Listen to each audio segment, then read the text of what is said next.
Ano nga ba ang scout sign? So sabi dito, ang scout sign ay tinatawag din na three-finger salute.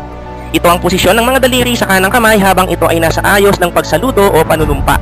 So kapag tayo po ay nasa formation, o di naman kaya ay narinig natin ang pambansang awit at tayo ay sumasaludo, o di naman kaya tayo ay nasa ayos ng panunumpa, halimbawa ay sa Panatang Makabayan o panunumpa ng Katapatan sa Watawat ng Pilipinas, ito po yung hitsura ng ating mga daliri sa kanang kamay.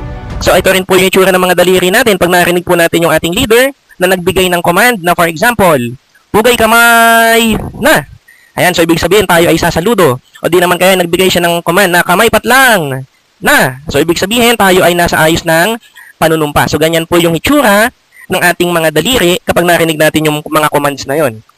Ito rin po ay universal sign ng mga scouters at scouts sa buong mundo. So ibig sabihin, lahat po ng mga Boy Scouts, kahit na ikaw ay Boy Scout of the Philippines or of USA o kahit saang parte pa ng mundo, ito po yung ating universal hand sign o ibig sabihin pare-pareho po yung hand sign nating mga scouts at scouters. At ito nga po ang itsura ng daliri natin kapag tayo ay ginagamit natin ng scout sign. So yung tatlong daliri natin ay nakataas at yung ating dalawang daliri, yung ating hinliliit at yung ating hinlalaki ay bumubuo siya ng parang isang maliit na circle o bilog or band.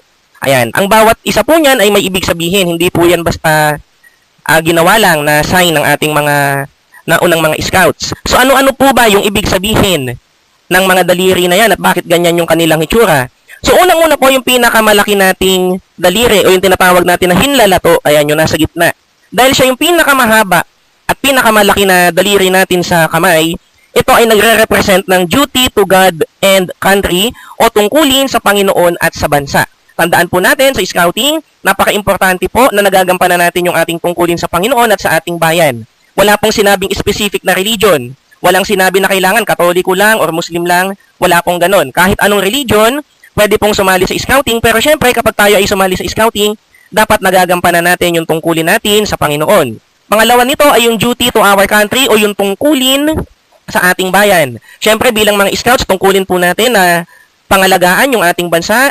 Sa ating mga paaralan, paano ba natin ito ginagawa? Syempre, yung pagpapanatili na maayos at malinis yung ating paaralan, yung pagpapanatili ng kaayusan, ay yung pagiging disiplinado sa lahat ng oras. Yung susunod na daliri naman po ay yung nasa gawing kaliwa ng ating hinlalato, which is yung ating palasingsingan o yung ring finger. Ayan, kung nakikita po natin, duty to others or tungkulin sa ibang tao. Bilang mga scouts, mayroon po tayong tungkulin na tumulong sa ibang tao. Diba? Sabi nga po ay yung paggawa ng mga random kindness. So yung mga maliliit na kabutihan, kapag pinagsama-sama, yan ay nagiging malaking kabutihan. At syempre, yung atin pong sa hintuturo, yun pong duty to self. Ayan, meron po tayong tungkulin sa ating mga sarili. Scout, ano ba yung mga katangian dapat ng isang Boy Scout? So syempre, kasama na po dyan yung pagiging malusog, yung pagiging malinis sa pangangatawan, ayan, yung pagpapaunlad ng ating mga talento at kakayahan. Susunod naman po ay yung ang dalawang natitira na daliri, yung ating hinliliit at hinlalaki na bumubuo po siya ng parang isang maliit na circle or band. Yung atin pong hinlalaki, nagsisimbolize po ito sa world brotherhood. So kung kanina po naalala nyo, binanggit natin ang scout sign ay universal. Ayan, ang mga scouts po sa buong mundo ang turing ay magkakapatid. Kahit na anong bansa pa man po yung origin ng scouting organization, Pilipinas man yan, Amerika, Japan, o kahit saan pa. So sa buong mundo, ang turingan po ng mga scouts ay magkakapatid. Sunod naman po yung ating hinliliit. Ayan, so nahati po sa dalawa yung nare-represent nito. Una po yung citizenship training. Ayan po, kasi sa scouting, tinuturuan po natin ang mga kabataan na maging responsable at mga positive elements ng ating komunidad. Sunod naman po ay yung character building. Ayan, so importante rin po yung character ng individual scouts, ng bawat isang scouts. Kasi sabi nga natin, ang isang scout dapat may respeto, may disiplina, and may paggalang sa lahat ng mga bagay na may buhay at kahit mga walang buhay.